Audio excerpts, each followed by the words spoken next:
Hello again, folks. Today we're going to be doing just section 8.3. Again, if you notice on the calendar, we are now in November. Right. We'll be doing 8.3 today and then 8.4 on Wednesday. And then your second test in theory will be next week. Okay? I'll give you information on that later this week. The packet that I have for you today looks like this. This is tables of formulas and shapes that are related, taken from the textbook. This is basically an overview of section 8.3. And then there are some pages of word problems where you would apply these. I'm going to walk you through each of these. And then that's it. It might be a short lesson today because I'm not doing two sections. We'll see. Okay. Let me put that aside. After yours.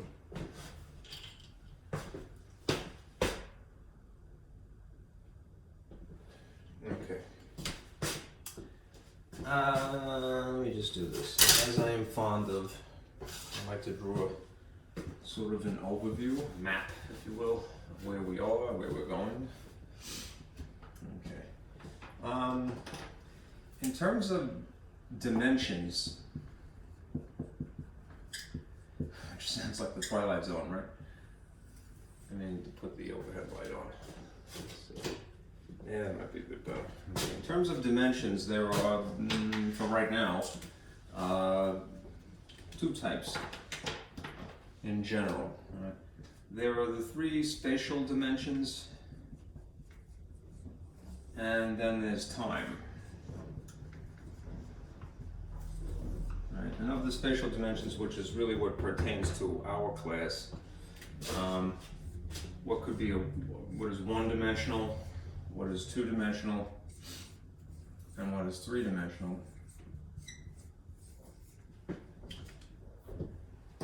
You are familiar already. A length is basically something that is one-dimensional. Right? When you combine that with the second dimension, length and width, you have two dimensions. And if you combine that in three, you might call it length, width, and depth. Or depending upon the formula, perhaps I might call this height or thickness. Same difference.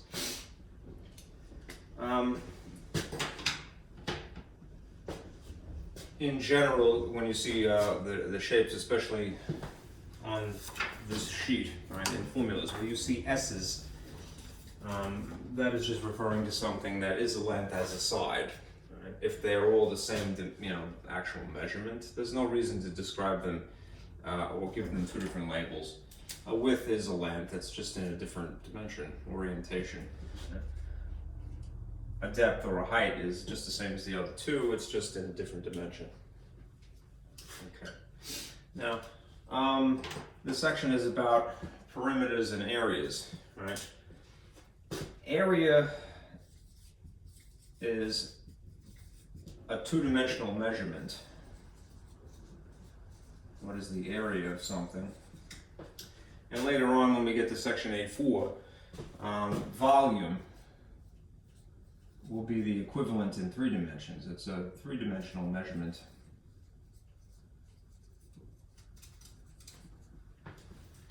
Something like a perimeter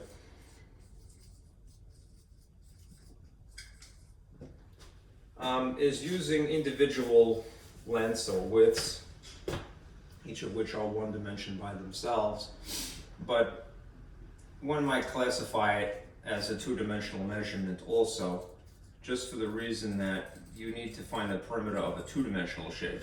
We generally do not find the perimeter of a one-dimensional thing because it doesn't really enclose. All right. So think of these two things as being for 2D, right? And volume for being for 3D. And if I had any respect for perimeter, I would have capitalized it. For perimeter. Perimeter. There we go. Okay.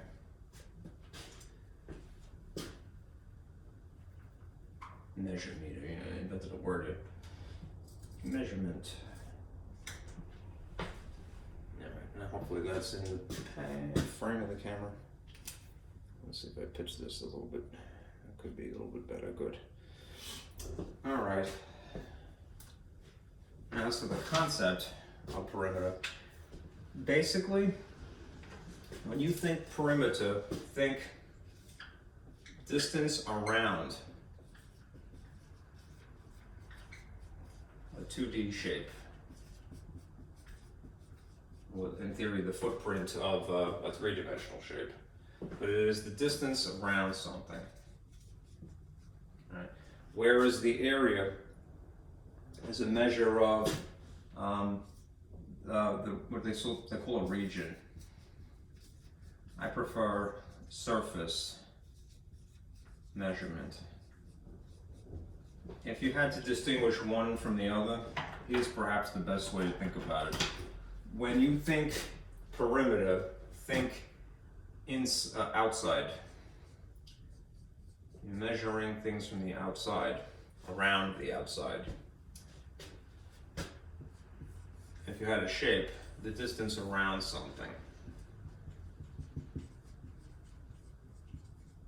is a perimeter. Well, if you're talking about a circle, the distance around would be a circumference.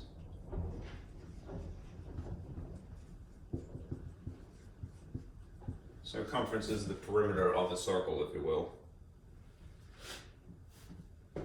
The area, think inside. Ooh, it's ferocious outside, so garbage cans are basically getting blown around. Very windy. All right, so perimeter is the distance outside, around really, and the area is a measure of the inside. They would use the word region or surface. I'm more fond of surface myself. Reserve the word space, all right, for 3D, because that's really technically correct. All right, space is three-dimensional. It's not really two-dimensional. I know a lot of times when we're talking to each other, we go like, "Oh, you want me to measure the space inside?" And people go, "Yeah, all right," but that's just vernacular English. Inside surface. All right, or region. Okay. Length, perimeter is outside, around. All right. This would be, I guess you could say, an area if you encapsulated something. This scribble in here is an area. The distance around is a perimeter.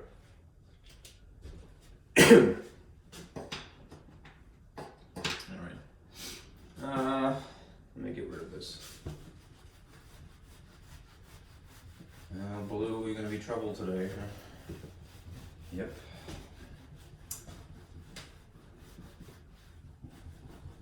I don't know why that happens. I guess as the marker slowly dies, it tries to cling to life. Don't click me up. Okay. I need to spray it, unfortunately, because it's going to linger if I don't.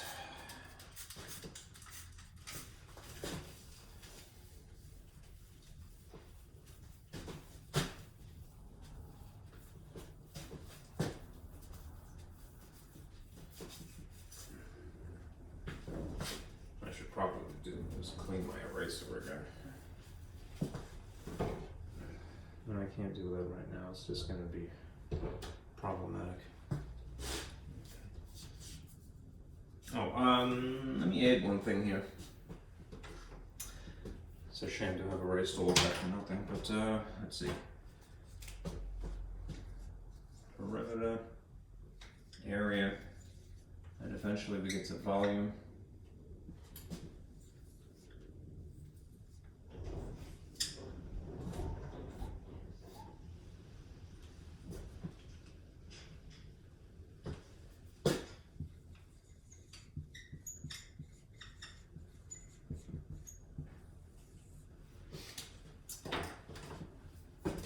Again, perimeter distance around.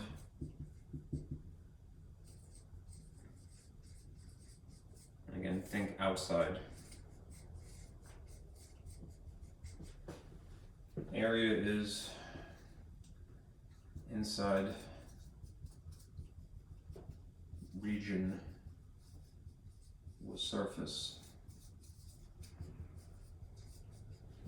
Volume is also inside, but they would say space would be a better phrase rather than surface. This is what I wanted to add. You could kind of tell what you are dealing with by the degree of the unit. So for example, if you saw a measurement that was in centimeters, right, you're probably dealing with a perimeter type of problem, right, at least in the section 8.3.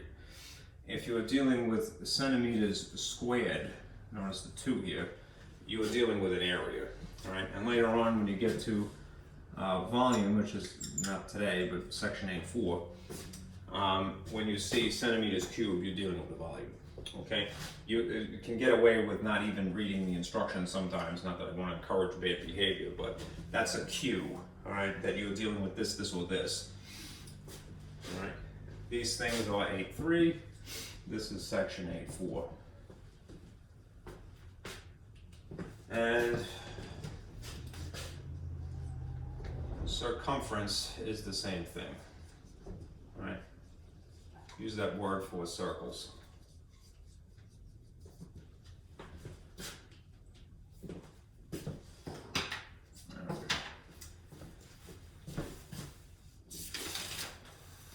All right, if you take that, if you have that printed packet, as I mentioned, this will be available in Canvas pages. I'll have it linked. We're going to be using these formulas at most, okay? So if you see a P, you know that you're dealing with a circumference, a perimeter. If you see an A, then you know you're dealing with an area, okay? Here's the Pythagorean theorem. This is specifically for right triangles. And here are the circumference and area formulas for a circle given a radius halfway from the center out, or a diameter, which is right through the center of a circle. Okay. All right, let's look at this question about lacrosse here. All right, Rob wishes to replace the grass sod on the lacrosse field. I don't know how you spell it, Rob is. 1 pallet of Bethel Farm sod costs $360 and covers 480 square feet. The area is to be covered is a rectangle with a length of 360 feet and a width of 228 feet, determined in 3 parts. The area, how many pallets needed, and what the cost would be. Okay.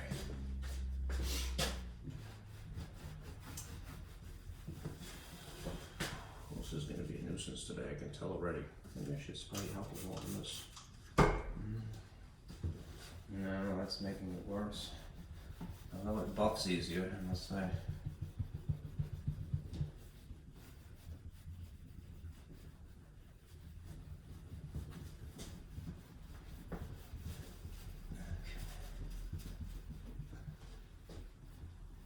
I got some kind of like a modded board here, like I'm gonna go cruising.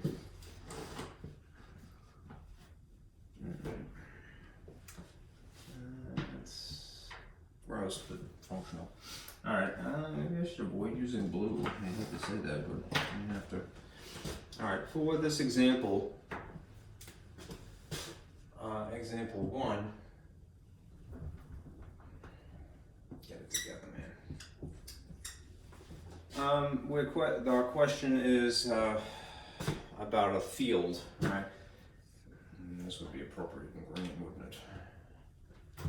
You have here a lacrosse field, which I have never played lacrosse, but it's rectangular, and they tell you the dimensions are as such. It is 360 feet in length. So I'm just going to doodle a picture to help visualize. And I encourage you to do that too, especially if you're teaching this to somebody else. 228 feet this way. Now, interesting thing. They do ask you for the area, so there's really no guessing. It says the area covered would be what? But if you think about, if you have these types of problems, a lot of times they talk about, covering wallpaper or painting or putting in a fence, something like that. Fencing goes around something, right? Sod, which is like, wallpaper for the ground, if you will, all right, fills in the inside surface of something. So you could, it's intuitive that it would be an area. You can infer that, all right? They did actually explicitly ask for it, so we will calculate the area. Right? And since it's talking about the area of a rectangle, all right, you would gravitate towards this place on your sheet here and go, that's the area formula, length times width, okay? So, to answer their questions, A, what is the area? Good letter for that. The area of a rectangle is abbreviated as A. I'm going to put a subscript, it's not important, but I like to do that. And then length times width. You could use capital letters or you could use lowercase letters. And I like to use the multiplication X because it's more obvious. Right? Anyhow, it doesn't matter which is which really, they're interchangeable, they're two dimensions, and it's really just two things that are being multiplied. So putting this number 228 here or 336 in front, it doesn't really matter. Right? It's, whichever way you like it. 360, just be mindful of the units. They have to be the same, right, in order to do this. If you take your calculator and you multiply 360 and 228, what do you get? You get 82,080 feet. And so far as the unit is concerned, I'm going to put this in a different color just to specify. It is feet times feet abbreviated. So what would be the appropriate exponent that you would put here? 2. Do make sure when you're talking about an area that that unit has an exponent of 2. You would have to otherwise spell out square feet, or whatever the unit is. All right? It means the same thing. All right? That's just more concise. All right? Now, as for the other parts here, how many pallets of sod does Rob need to purchase? If you have the total number of square feet and then you're being charged for sod, such a strange kind of a problem. I want to point at something really quickly. The information that you need is right here. Farmed sod costs $360 and covers 480 square feet. We're going to basically take this and use this as a conversion factor, most likely twice. All right, but these two numbers, 360 and 480, are what you're going to use to figure this out. All right. If this is basically what's been given to you, and I'll put an asterisk next to this for this reason, that one pallet is, so I use equals, either one of these dimensions, 360 or 480 square feet. You could use both of those things in tandem in theory, or you could use one or the other. From this, you could create a conversion factor. And remember, conversion factors are very convenient because you could at will shift what the position of the top unit is with the bottom unit. You could flip it essentially. $360 will give you 480 square feet. All right. You could flip them upside down, or you could take them separately. They ask you the question is to do it piecemeal. So probably what's going to happen is you're going to have these choices. 360 is one pallet. Or you could say that one pallet is $360. Right? And similarly, 480 feet squared is one pallet. So you could switch that if necessary. One pallet is 480 square feet. It's a little sloppy. What do you see? All right. That one sentence, all right, I'm taking a little artistic liberty. I don't think they use the word is, although it is a good habit to look for the word is. It just simply says it costs that. So that's to say that it is that, you know. Anyhow, I need the space, so I'm going to erase this a little bit. I'm going to try to preserve, well, that doesn't work very good. I want to preserve this figure that we've calculated here and continue. All right. Part B is how many pallets?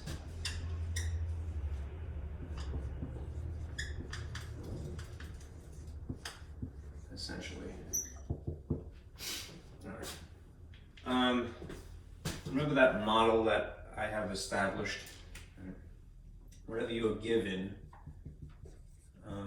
you could multiply by a conversion factor, at least if you determine what the conversion factor is, and it will spit out what you want. In this case, we want to know number of pallets. So I have this to work with. So let's call that given essentially. 82,080 feet squared. When I select a conversion factor from this slew of choices here, I want to strategically cancel out feet squared. So I would need to put feet squared here, all right, in order to do that. And then the unit that I want is pallets. So that's a weird unit, but I'm going to put pallet here. One pallet is 480 square feet. All right, so if I rig the system like this strategically, this unit being on top here and this same unit being below here will cancel out of existence. And that will leave me with top times top, bottom times bottom, which realistically means this number divided by that number. All right. And if you do that on 82,080 square feet, just the number, 82,080 divided by 480 is 171 pallets, because that's the unit left over.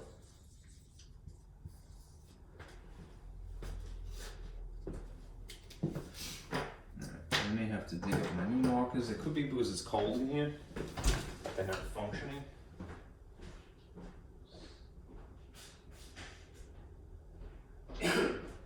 But we'll see.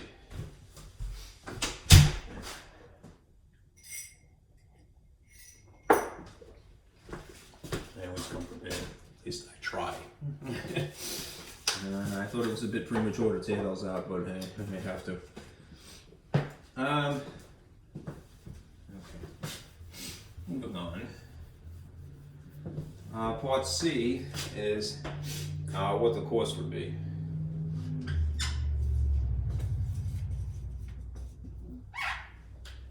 Sorry, it's a bit faint. I'll give the board a good wipe in a minute. Now again, this is how many pallets you have. So if you're going to borrow this model or give in some conversion factor that spits out what you want, that's what's given really, 171 pallets. And I would put the unit just for the sake of deciding how it cancels. And then choose the appropriate conversion factor. So if you want to cancel pallets, you're going to have to strategically locate pallet as a unit here in a denominator. And then maybe use this one because this one is the one that involves the money. So $360 is one pallet. This cancels this. 171 times 360 will produce the answer. Now what you should get as a result of multiplying those two things directly is 61,560 is the cost. Right? This is part C, this is part B, and this area is part A, right, for the first example. Time to spritz here.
Let's see these up.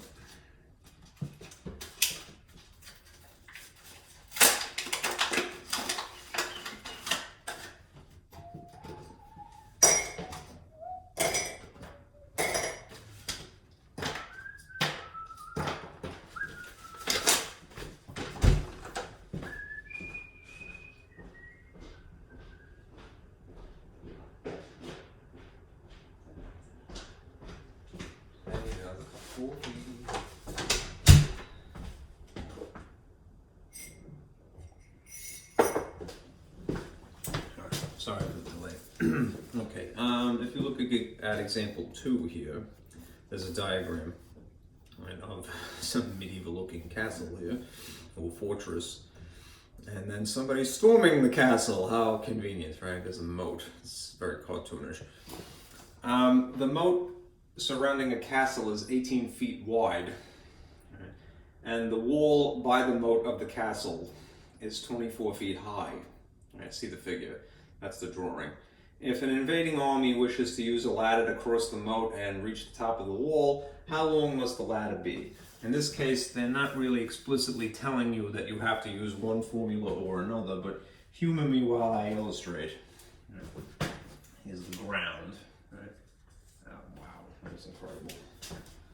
I didn't think that a brand new marker would be that crummy, but so be it. Okay. Here's the ground. And here's a moat with rip currents in it, and a fortress. Illustration not really necessary, but it tickles me to do this. All right, now you have an invading army that has pitched a ladder, basically, against the wall here, just to get over this moat. What shape do you see slowly but surely coming into resolution here?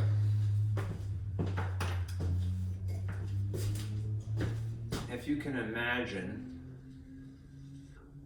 there is a triangle that essentially forms by the angle of that ladder up against the wall. Right? And since generally buildings are built perpendicular to the ground, it would be terrible if they were slanted like the Leaning Tower of Pisa, right? One could assume that this is a right triangle. If we're talking about a right triangle, there is famously the Pythagorean theorem. It's only useful for right triangles, and it's this relationship: a squared plus b squared equals c squared. Right? These represent sides.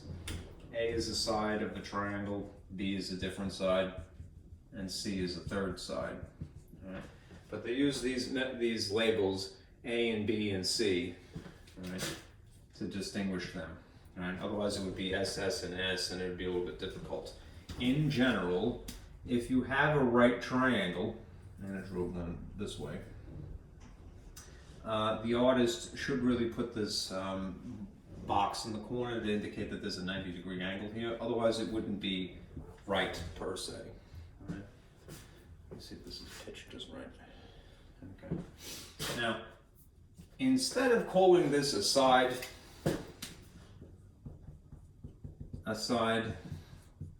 and a side, they choose generally these labels. Put that in the cup. This is often referred to as a leg, and this is another leg. Which means that those two things are still interchangeable, but the dimension that is immediately across from the box is the hypotenuse.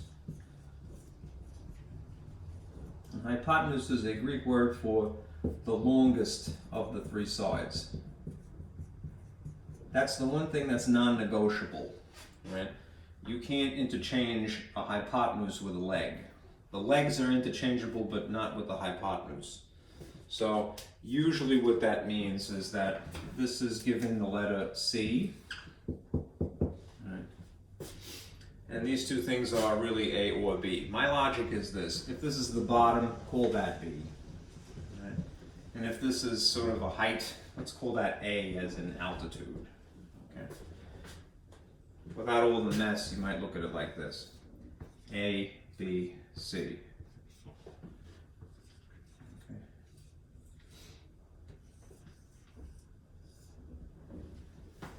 All right. Now they do in the description and in the drawing also give you at least some information. They tell you in this unique set of circumstances that the dimension here, how tall the castle wall is 24 feet high. So we're just interested in the number and the unit. And that the width of the moat here is how much? 18 feet. And given that these two pieces of information, we could, via Pythagorean theorem, calculate what the length of this ladder would have to be. We just have to make sure that we're clear which of the dimensions are we looking for. Are we looking for a hypotenuse or are we looking for a leg? Those two measurements or segments, lengths that are attached directly to that little box, right, the 90-degree angle representative box here, are legs. So this is a leg and this is a leg. Right? What is across from it is a hypotenuse. And that happens to be the thing that is the length of the ladder. It's coincidentally the length of the ladder.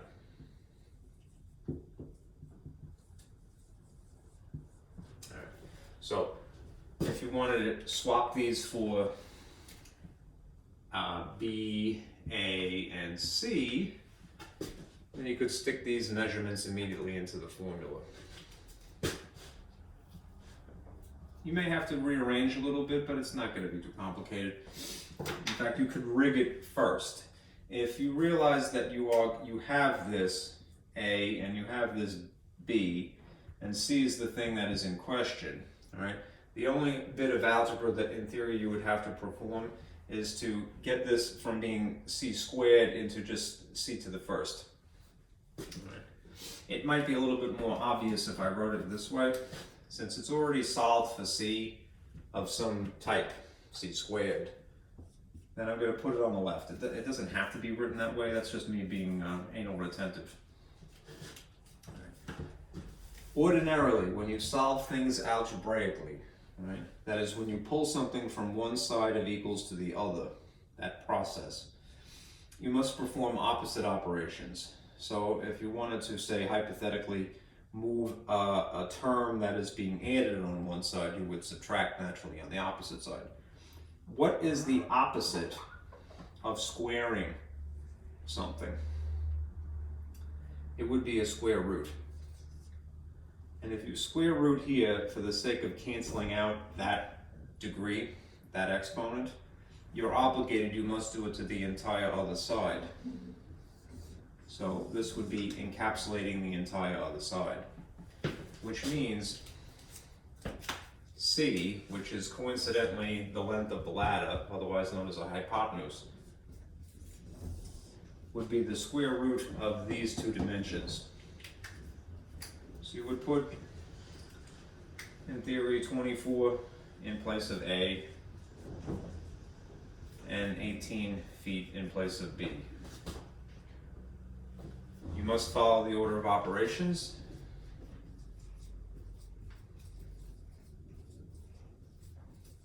Which means you focus on the inside guts of this square root, do the squaring first, then add. Then take the square root last. And inside, because it's grouping, squaring each. Right, add, and then you take the square root last. Okay, 24 squared is what? 576. 18 squared is 300 something, is it? 324. Okay. If you add 576 and 324, 10, 10, you get 900. Right. C, the length of the ladder is equal to the square root of 900. If it was just 9, what is the square root of just 9? 3. When you multiply 10 times 10, that's a single digit 0 times a single digit 0, you end up with a double digit 0, right? Well, the same would happen for 900 here. So the factors that make 900, the identical factors, which is what a square root is asking you about, would be 30 and 30. The only thing that I did neglect was, and it's a technicality here, is the units. If you're curious, you would have feet squared for this one and feet squared for this one, which is why you legally can add them because they're still the same unit. Even if they're both squared, it would just be a larger 900 feet squared. And then this would be feet squared here. The square root of something being squared is just that unit, so it's 30 feet. This is the length of the ladder.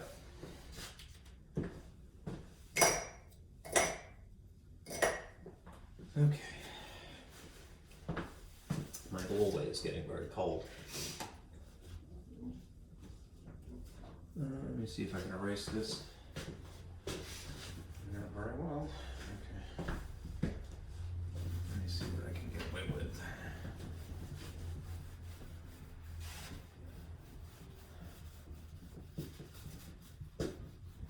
It's time to clean my eraser.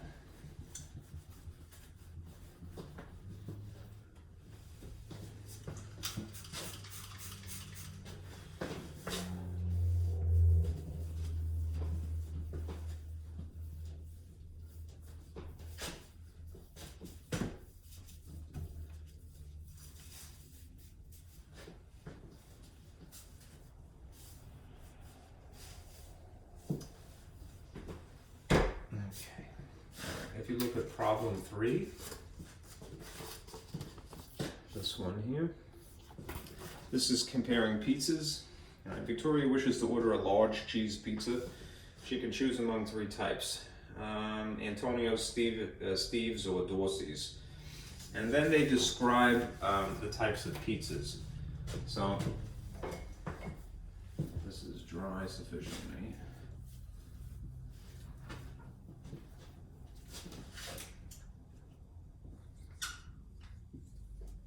There's Antonio's, and the dimensions of his pizza, I'm assuming, is a 16-inch diameter pizza,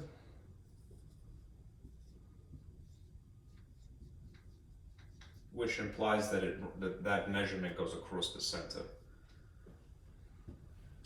And the charge is $15. And then there's this other dude, Steve.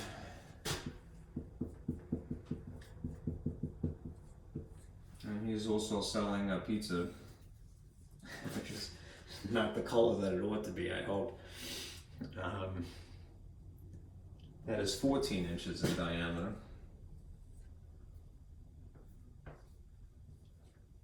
You burned my pizza, Steve. For $12.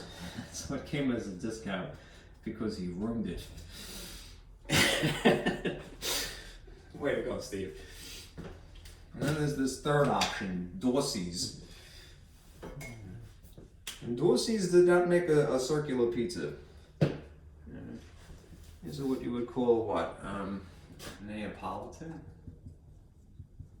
If I'm pronouncing that correctly. Neapolitan style versus what I would describe myself as a Sicilian. Dorsey's makes squares, and it's a legit square. So the dimensions are all the same. Right? It's 12 by 12. Right? Square. Right? And this person is the least expensive. Right? This is for $10, which is a real deal for a Sicilian. Usually the Sicilians are more expensive. They're nice, you know, there's a little more bread too.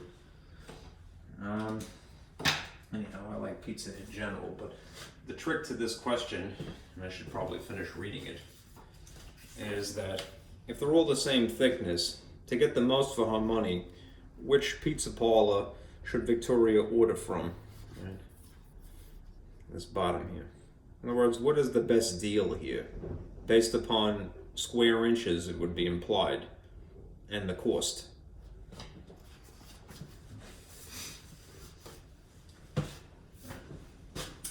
If you have a value in dollars here and you have a unit of inches, and this is inches and inches, let's calculate the areas first, right? Just realize that you're dealing with two different types of shapes in general.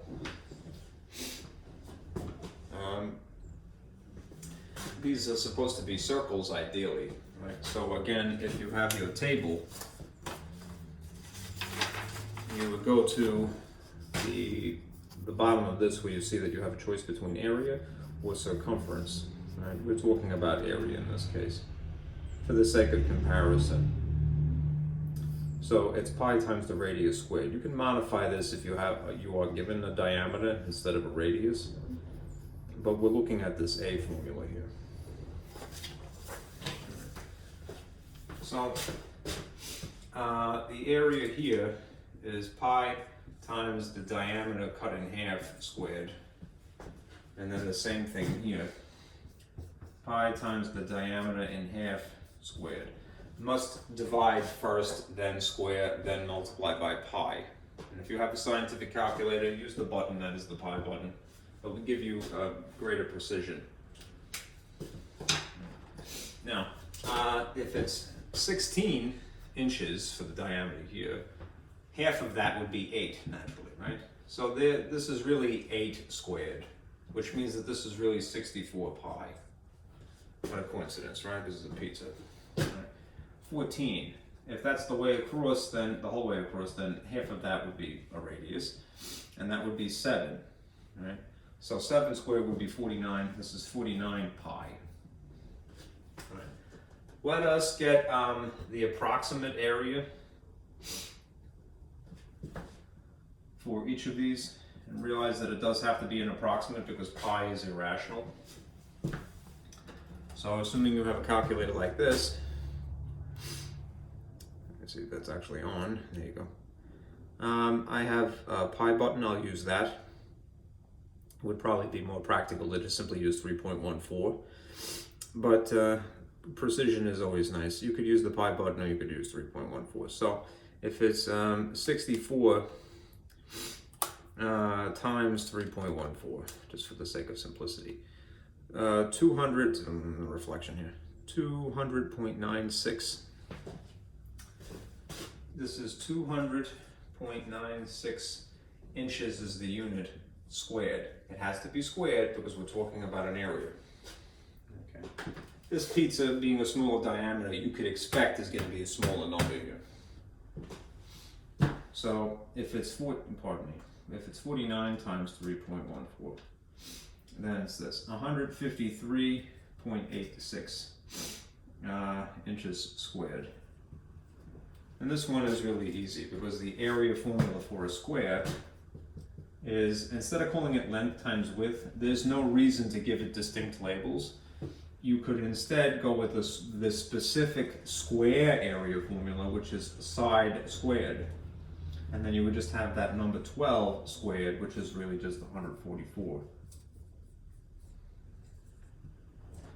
Save this area, and this area, right? Because you could see, obviously, this is the greater area, even though it's round, doesn't matter, right? And that is the smallest area, but that doesn't mean that it's the best deal, right? We are also dependent upon these dollar charges here.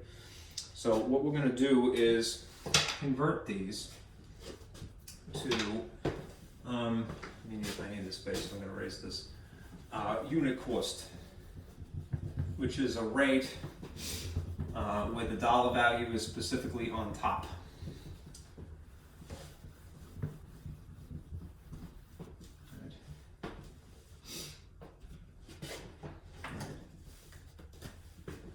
Here's what we're doing. We have areas of each.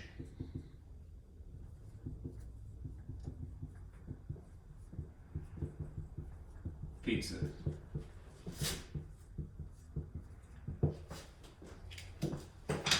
For the sake of comparison,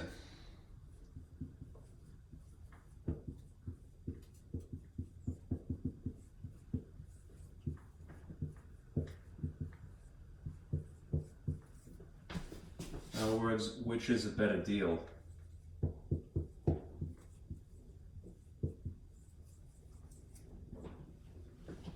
We will convert to a unit cost. All right. I need this space, so I'm going to erase a little bit more. All right.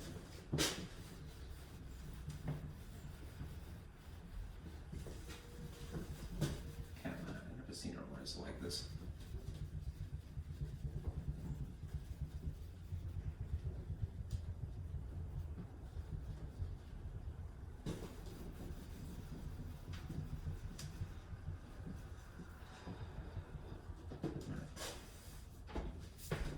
What is a unit cost? A unit cost is a type of unit rate. And a rate is a glorified fraction. It's a ratio, right, which we think of as being a fraction. Right, meaning that there's a top, a line, and then there's a bottom figure. Okay? And we have two numbers now. We have the dollar cost and we have the areas, right? So we can convert them to either an area on top and a dollar value underneath, technically, or vice versa, just switch the position. What would be ideal would be to put the dollar value on top and the area on the bottom in each case. So it would be cost per area. If it is in fact a unit rate, what a unit rate is a denominator of 1, right? So whatever the cost is, the denominator value would end up being 1. You've actually done division, and then you write whatever the figure you get, all right, which could be a decimal since it's money, over 1, all right? That is a unit cost, where this is on top, the dollar value. You could, in theory, have it switched the other way, but if it's specifically a unit cost, and we need that in this case really for the sake of comparison, you want the dollar value on top, which means it's the dividend, which means it's the thing that you type first, if you have a calculator, or if you're putting it in a division box. Okay? So, in each of these cases, what you will do is you will take $15 and divide by 296 inches squared in this first case.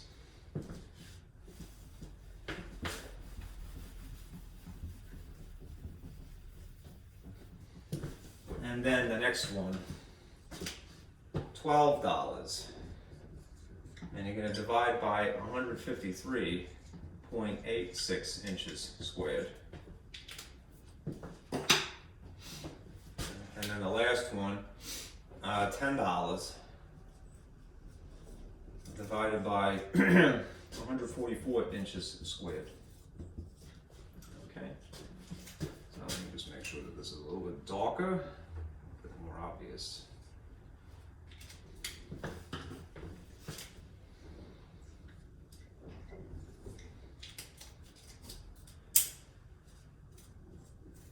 This is the sequence in which you type if you're going to enter this into a calculator. this.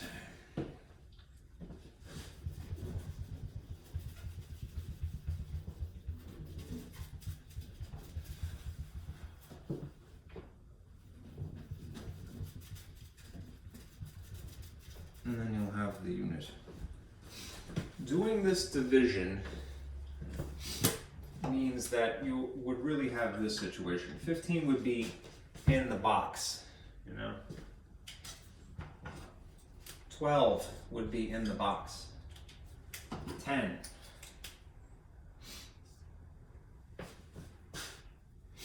Would be in the box. Okay?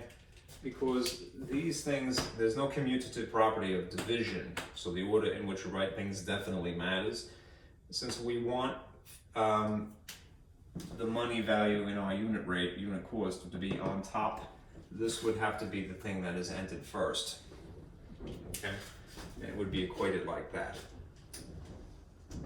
If I wrote it a little bit more intuitively, that is with this line, you would see this firstly, 15 over 200.96 inches squared. Okay. When this is done dividing, it would be over 1 inch squared to make it a unit cost. Whatever the quotient is as a result of doing this, and will be the dollar value, that will be up here. So take your calculator and type 15, divide by 200.96, and see what you get. You get this 0.07. I'm going to go one space past penny and then round it at that. 7.5 approximately. It's really 7 cents, all right, because we don't have a half of a penny or a fraction of a penny. But for the sake of comparison, I'm going to go one space after. It's 0.076, pardon me. This is what you see on the calculator screen. All right. 0.0746. So I'm going to round it to 5. I'm going to truncate it here. Let me do the other ones. If you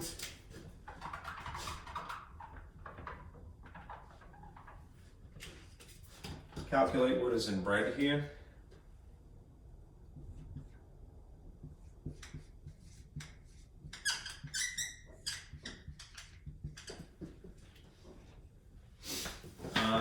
you would enter 12 divided by this area, 153.86, and you would have almost 8 cents. In this case, this is approximately, let's see, 0.0779.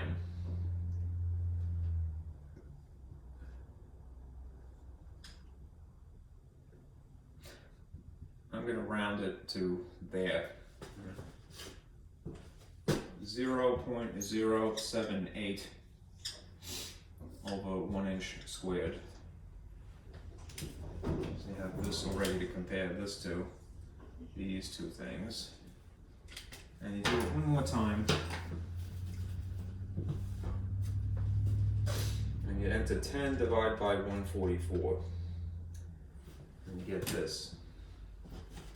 This is equal to 0.0694, and it repeats at that point.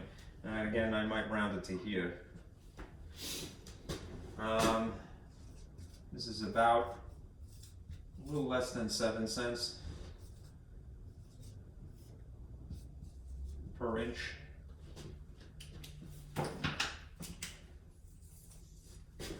So you have 0.069, 0.078, 0.075. And if you got a slightly different figure, just out of curiosity, okay. Remember, I used 3.14 for my pi, whereas you might have used something with greater precision than that if you have a pi button. Anyhow, the answer is going to be the same unless there was some kind of rounding error in between.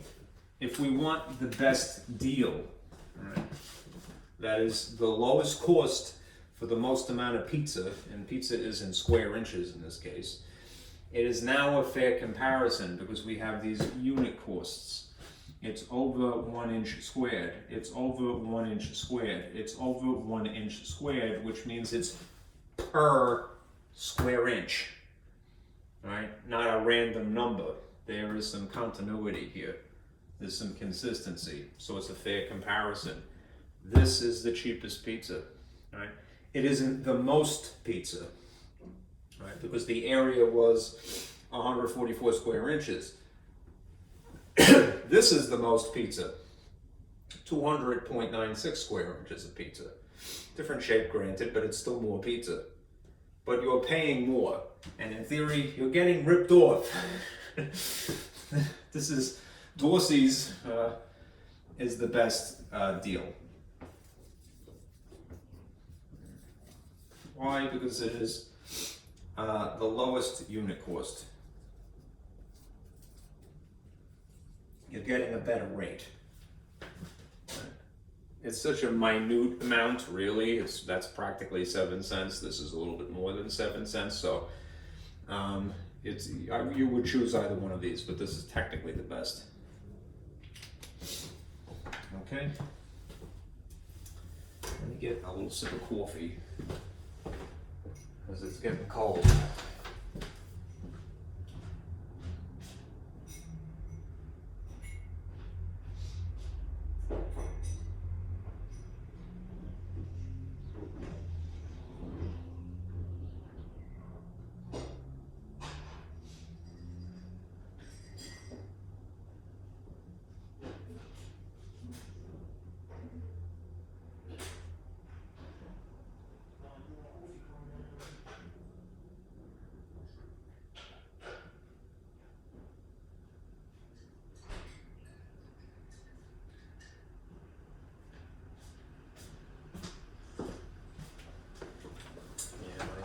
Staircase is unfortunately not heated. So it's a little daunting here. Okay.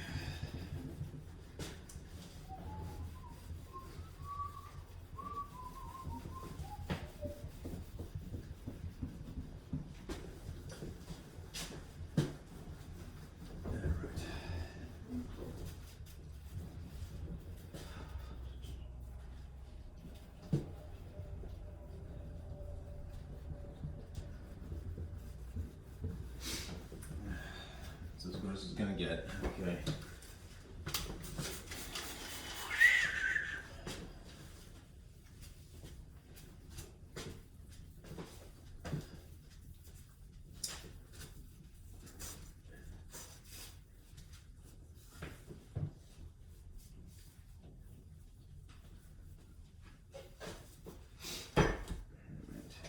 Switch out those. Maybe those will be better later. Okay. All right. Let's look at number 4.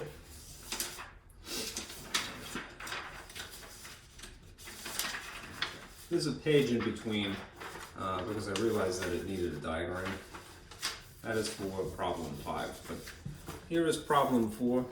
You have a drawing of a parallelogram and a circle embedded in it.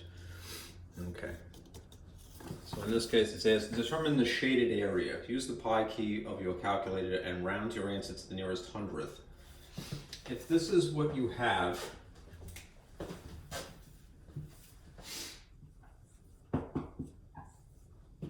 a parallelogram,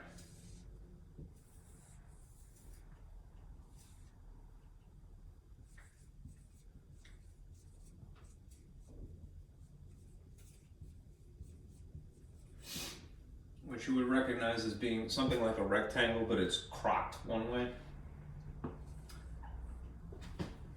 The formula, since they're asking us to figure out the shaded region, and that is the shaded region with a hole strategically carved into it, that is a circular hole.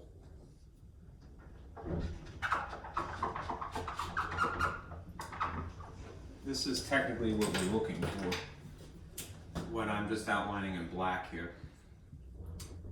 I'm shading in black. What is this area? And they tell you the dimensions of two things. They say that the bottom of this is 10 feet. And simultaneously this is given a radius dimension of 2 feet.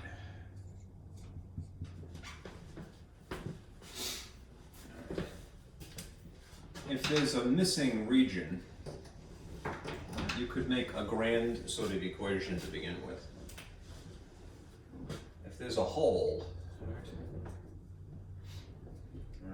that means that the area total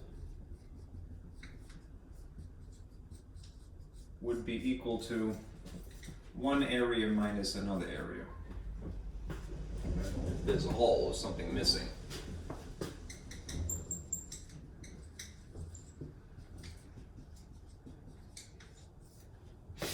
The area of the first one is, can imagine, since it's sort of encapsulating here, the area of the parallelogram minus the area of the circle.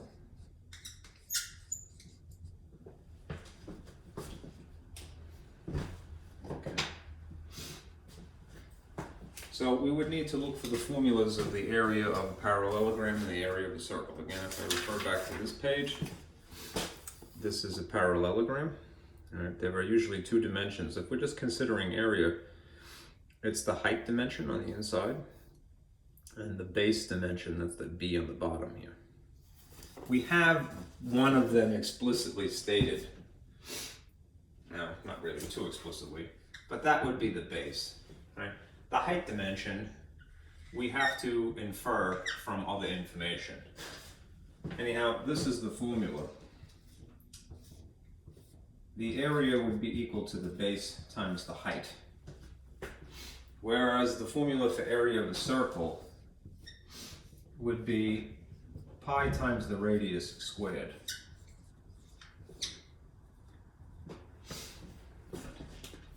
We could get that automatically, right? Because we have the only dimension necessary to calculate the area of the circle.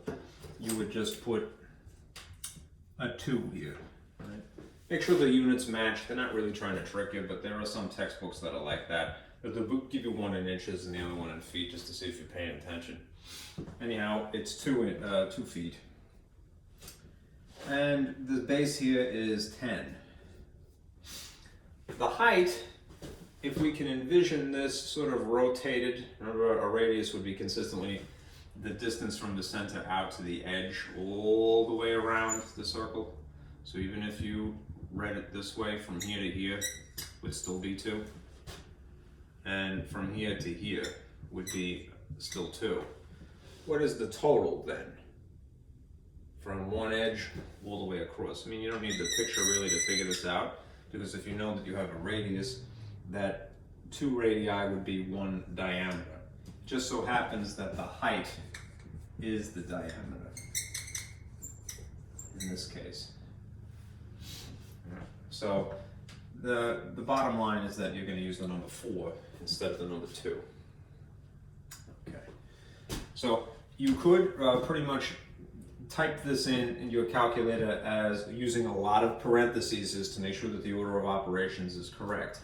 Or do it somewhat piecemeal. Make it a little bit easier on yourself. 10 times 4 is just simply 40. Right? And this is going to be minus 2 squared is really 4 pi. I would, if you're going to use your calculator with the pi button, in this case, I would enter it like so, right? 40, because you know what that area is, minus, and then put in parentheses, right? And then put 4 times pi, right? And when you do that, remember, this type of a calculator, it does in fact have parentheses. That's the one thing that you may have to do, right? Your calculator, you really can't trust, understands the order of operations. So if you get some funky answer, You programmed it incorrectly. 44 pi. Enter it like that. Okay? And then we're going to round it.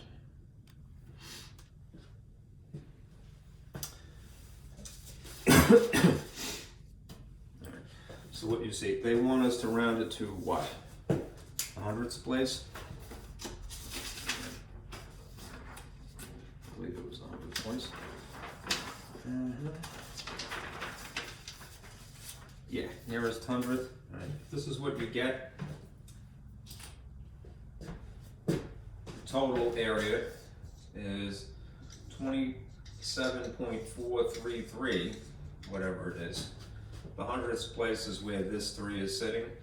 Based upon 3 being here, you're just going to knock off infinity. Right? So this is 27.43. The unit was feet, and we're talking about an area, feet squared. Okay.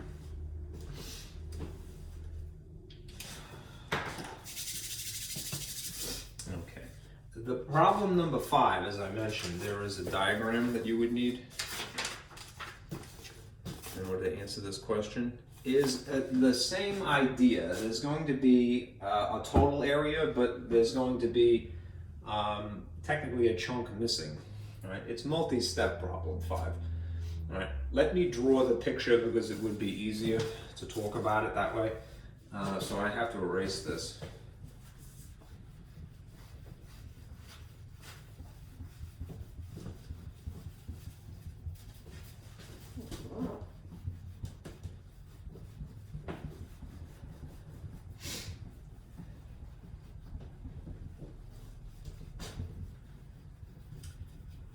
I might get a space heater because this is really unbearable. It's 30 degrees out, I think, or close to it. All right. Let me read the problem, so at least point to it here. Here is problem 5. Right. It says, Altay plans to fertilize his lawn. It's a fun problem, right? All right. The shapes and dimensions of his lot, his house, his driveway, his pool, his rose garden are shown in the figure. All right, that's this picture. Okay. 1 bag of fertilizer costs $29.95 and covers 5,000 square feet.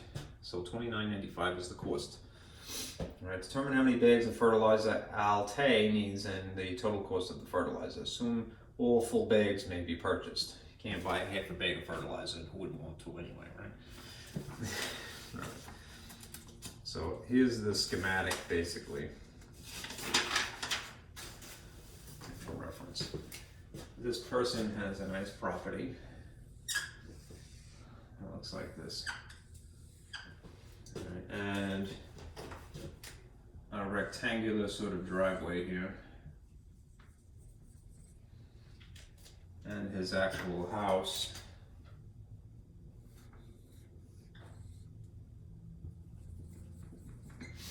and there's a pool immediately attached in the back,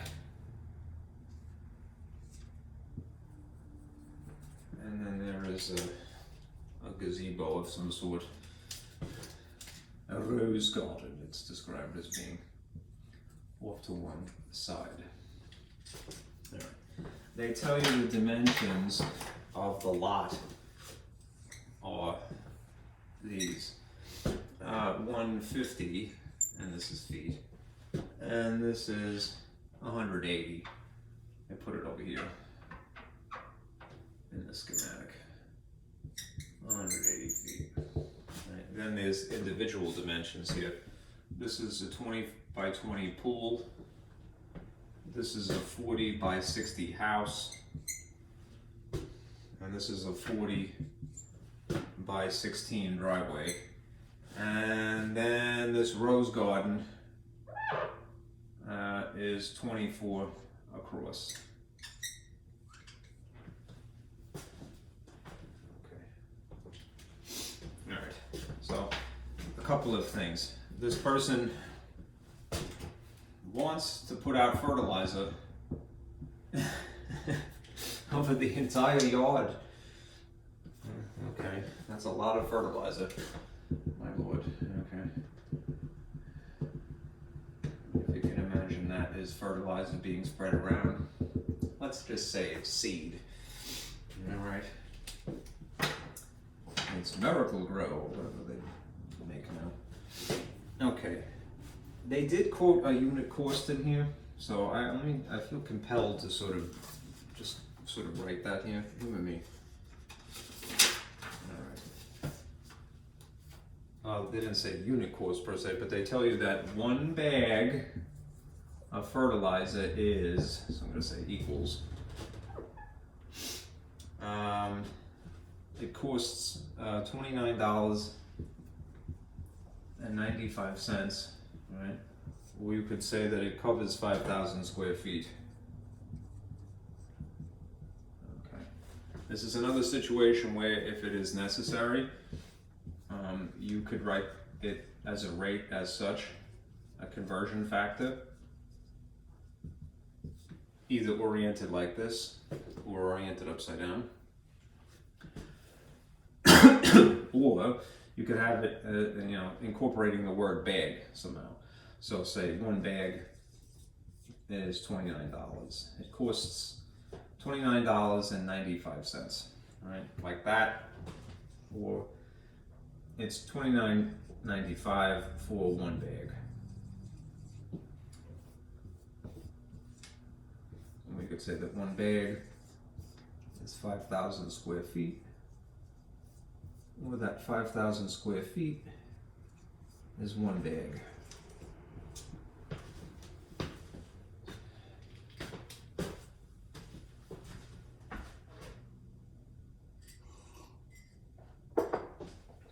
Okay. Now, in order to figure out the cost of this, you kind of say, how many bags is the first part of this?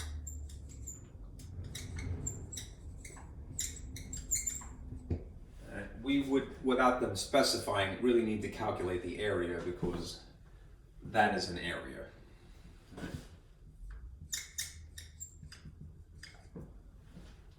Alright, so it's implied. And the second part of this is how much is the cost.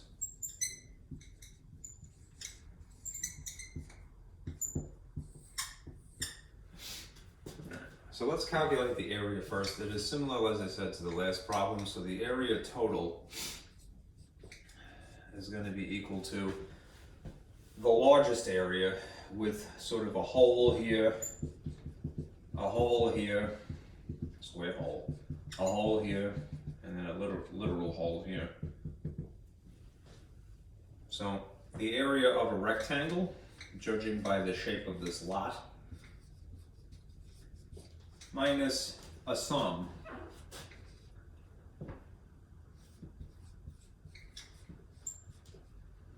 different areas. Okay. And I'm putting that in parentheses because we really need to calculate what this amoeba-shaped hole would be in theory combined. All right. This would consist of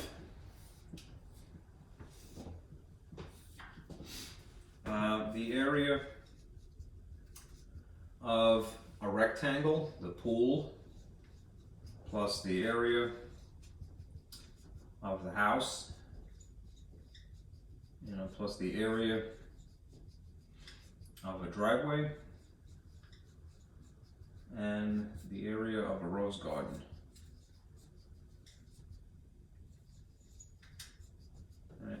Those things are different shapes. Well, 3 of them are rectangles, so we can get away with the same formula, but the rose garden is circular, so we'll use the area of the circle there. Okay. Essentially, all right, we'll use these dimensions. We'll start with the pool here. All right, if it's 20 by 20, all right, it's length times width. Length times width, and length times width for those 3 things. 20 by 20 is 400 square feet. All right. 40 times 60 is the house. 4 times 6 is 24. 24 with 2 zeros is 2,400 square feet. I don't know if this is visible, so I'll put this in black. 400, 2400. Okay. And then 40 times 16. 6 times 4 would be 240. That is 6 times 40 is 240. 10 times 40 would be 400. 400 plus 240 is 640. So you have, as far as the rectangular holes would be, 400, 2400, and 640.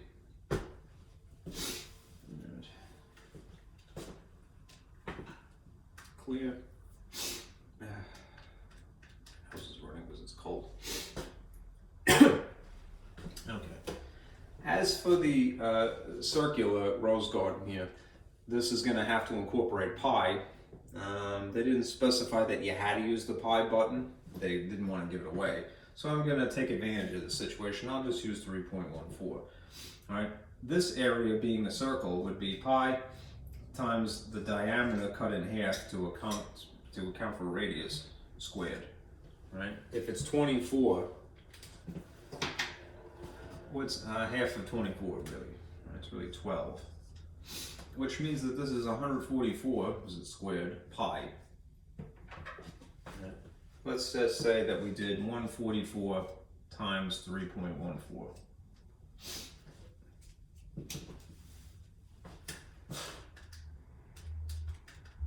Right, we have 452.16. You really should, if you're being very specific, very precise, try not to round in the middle of the calculation, but I think that we can get away with it here. So I'm going to round to a whole number. All right. This area, that would be the rose garden, would be approximately 452 square feet. Right?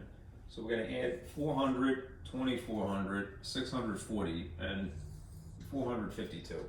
Nothing else has decimals, so you can get away with not using 0.16 or whatever the decimal would be.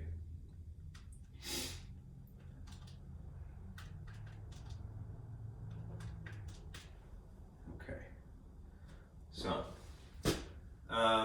combined, all of this is 3892, I believe. Let me just verify here. Yeah, that's not the wolf. Ow. Wait.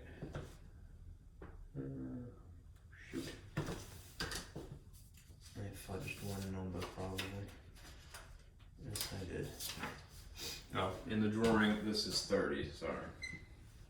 So it's 20 times 30, which makes this 600 instead of 400. Okay, sorry. Okay.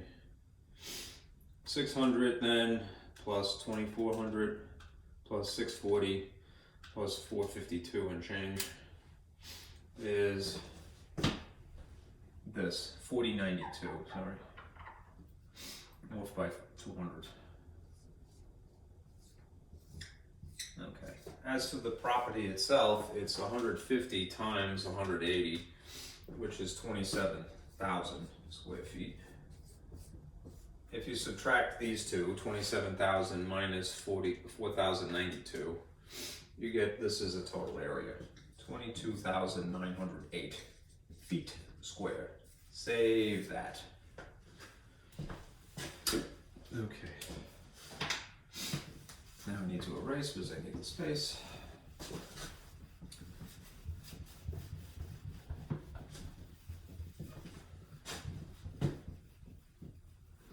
Don't erase that.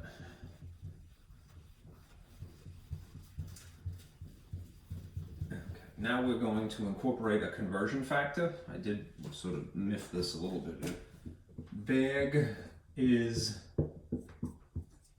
costs $29.95. All right. So we're given this. Not really, we calculated it, but nonetheless, it's given, and we're going to multiply by the appropriate conversion factors, perhaps more than once. All right, and that will spit out what we want.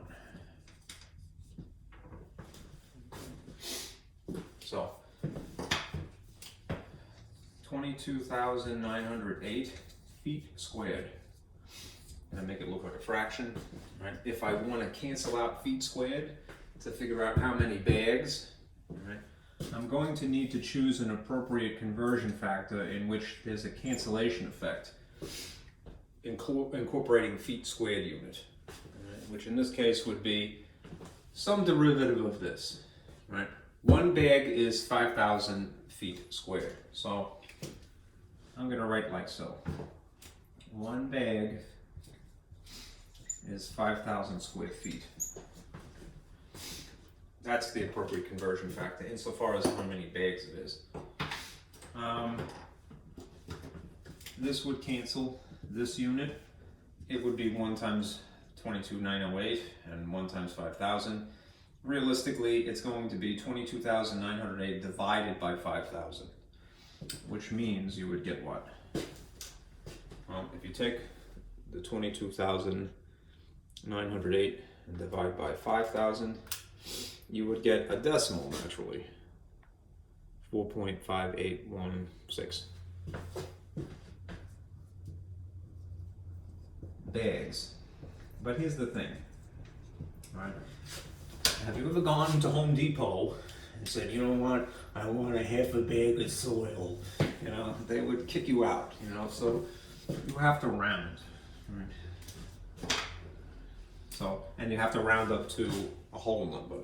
So that would be where the 4 is, right? Based upon a 5 here, you'd say it's about 5 bags of fertilizer.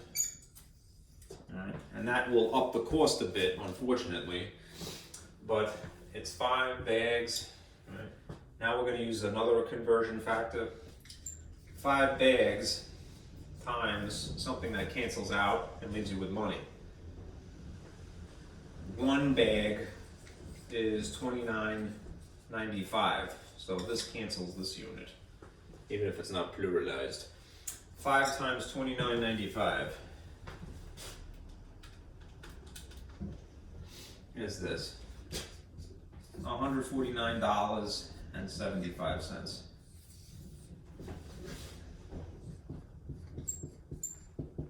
So just under 150 bucks to fertilize this lovely piece of real estate here. All right. Good job, Valet. Okay.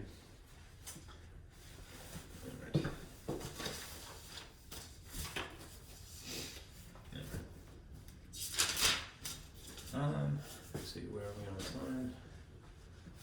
1:23. Okay. 2 o'clock. Let me erase this.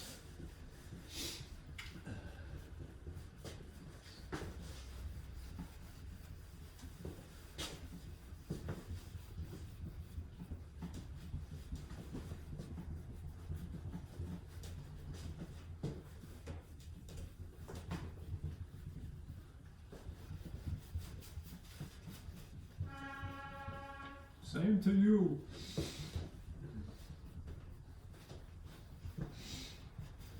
That's not nice. Don't promote negativity.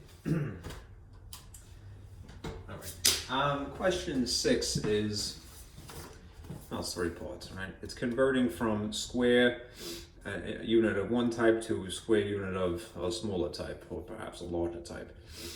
Let us see. All right. A lot of this is intuitive to an American, which one should never assume, but in the case of problem 6, it essentially is asking you to do this. Convert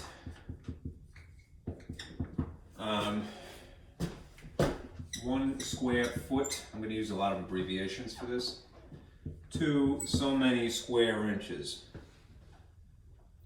So I'm going to put inches and an exponent of 2. I don't like to use SQ and then the thing because I'm like, just get down to brass tacks here. We're trying to figure out what that would be. There's a conversion factor, you could look for it, but you could figure it out pretty easily too. Draw a little picture, here's a square. Right? And if it is truly 1 square foot, what does that mean? It means that the dimension this way is 12, and the dimension, pardon me, is 1 foot this way and 1 foot this way to be a square foot. Now, in the individual dimensions here, how many inches are there in a foot? 12 inches and 12 inches. So to answer the question, what would 1 square foot be in terms of inches instead? It's instead of 1 times 1, it's 12 times 12. So that means 144 square inches. You don't need a conversion factor. You probably have a lot of this memorized. All right, the next thing is convert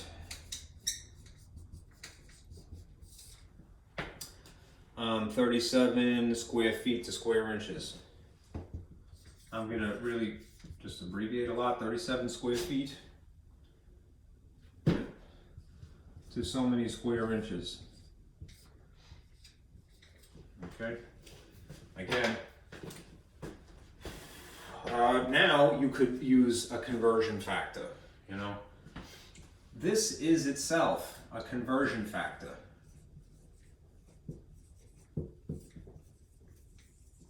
Alright, so we could, if we want to, write it like that. Or if it makes more sense, orient it upside down, depending upon what you need to convert to and what you need to convert from. So this is another situation where if you have, let's just say, something given to you, and now you multiply by the selected conversion factor, and it will spit out what you want. Sorry if that's faint. It's kind of on purpose because the green doesn't show up too well. I can superimpose on it pretty well. All right. What is given? Well, 37. In place of this, 37 feet squared. If I want to cancel out that unit, I need to have the like unit as a denominator here. All right. So of these two choices, taking the information we just gleaned from doing the first problem, I'm going to go with that one. 1 foot squared, all right, is 144 inches squared, since that's the unit we want. Rigged like so, this would naturally cancel this unit, and then it really is just 37 times 144. In which case you would get this. Put it in here. 5,328.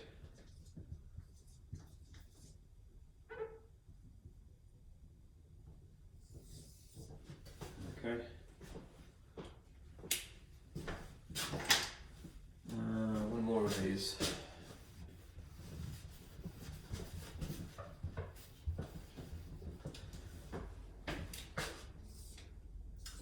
Convert. Let's see, 432 inches squared to square feet. So very concisely written would look like this. Now we're going backwards. Okay. So I'm going to use again a conversion factor of either this one or this one or this one, but I will have to rig it a little bit differently. Let us say you are given something and you multiply by a conversion factor, and then it will spit out what you want.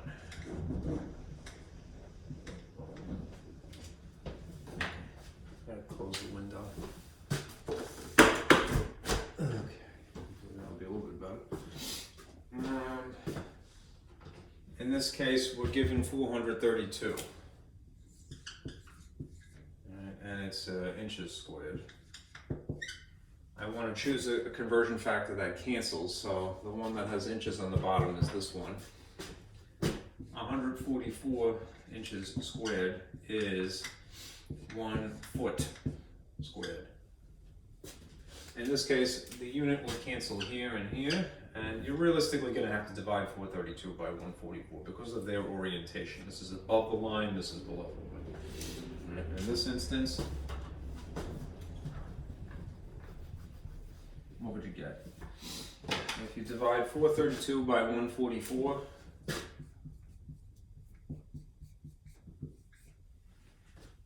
you get exactly 3. Right? 3 feet squared. Okay. So 144 square inches, 5,328 square inches, and 3 feet squared. Right. The last question is this one here. It's 2 parts, at least.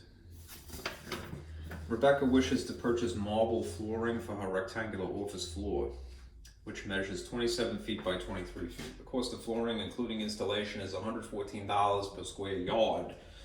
Determine the area of Rebecca's floor in square yards. And B, determine the cost of the marble flooring for Rebecca's office.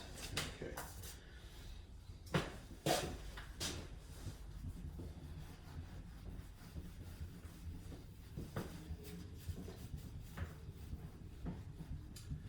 An outlet over here, right? Yep.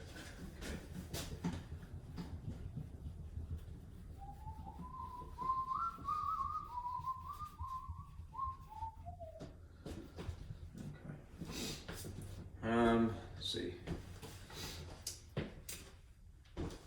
This is example 7, talking about a person named Rebecca, and she has a rectangular office.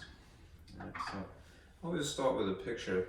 We're told that the dimensions, and this is grossly exaggerated, are 23 feet one way and 27 feet the other way.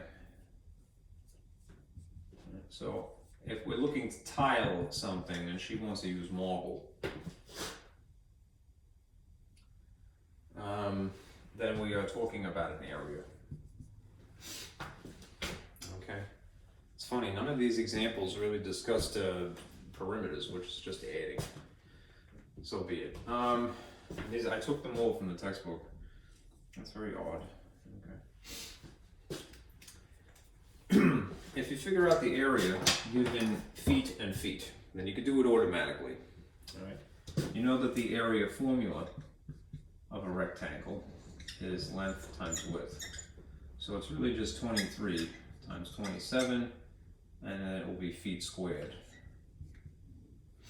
So 23 times 27 is, let's see, 621 feet squared, right? Let me just double check that, was a little suspicious. Let's see, 23 times 27, yep, 621. Okay. What the question is actually asking is, what is the area in square yards, though? Right. So if you have 621 feet squared, what is that in yards squared? You'd have to convert like before. This is what's given from the calculation, at least. It wasn't explicitly given, we figured it out. Let us write a little conversion factor here. 621 feet over 1 times an appropriate unit conversion factor would spit out what we're looking for. So many yards squared. If we want feet to cancel as a unit, then it must be below this line.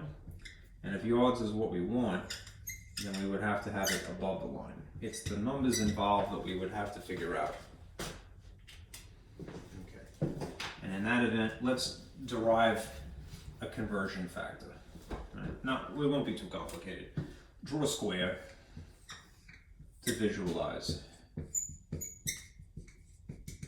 If something is a square yard, then it would be 1 yard this way and 1 yard this way. In the individual units, how many feet are there in a yard? There are 3 feet this way and 3 feet this way then. So instead of it being 1 times 1 to get the area of this, it would be 3 times 3, which means that it would be 1 square yard is equal to 9 feet squared. And there's the conversion factor, which you could orient as 1 to 9 or 9 to 1 yards, feet, feet, yards, depending upon the circumstances. In our case, it would be appropriately like this. So 1 square yard, it's 9 feet squared. Okay. That means if you did top times top, you'd have 621. 1 times 9, you'd have 9. You're realistically going to divide 621 by 9. And you end up with this. 69 yards squared is the area. Okay, now as for the cost, which was part B, right, what we are told is this. It is $114 per square yard.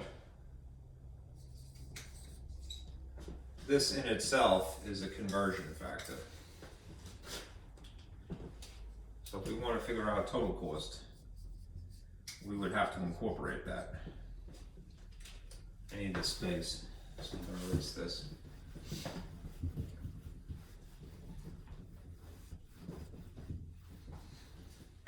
Alright, so here goes the model again. We have something given, and we're going to use an appropriate conversion factor. And we will spit out what we want, like a little machine. Okay, so we have 69 yards squared here. Sorry if it's a bit faint. 69 yards squared. All right. And we need to convert this to an amount of money, so I need that to be on top. All right. And I need yards squared underneath. The conversion factor quoted to us was 114 per yard. So that is this line is per. Okay. $114 per 1 square yard if you want to put a number. Alright. Yard squared cancels yard squared. It's just 69 times 114, which should be $7,866 to tile something in marble in a rectangular office. For Rebecca. Alright. Times 114. Yes. Okay. Alright. And that's it. Okay. For homework, you just want to do section 8.3.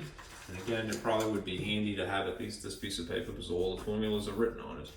At least the ones that pertain to section 8.3. Right? Those include perimeter, which for whatever reason the textbook didn't give any perimeter questions. Alright, and all these areas. Okay? Alright. I'll see you on Wednesday. Be careful out there and don't forget to vote.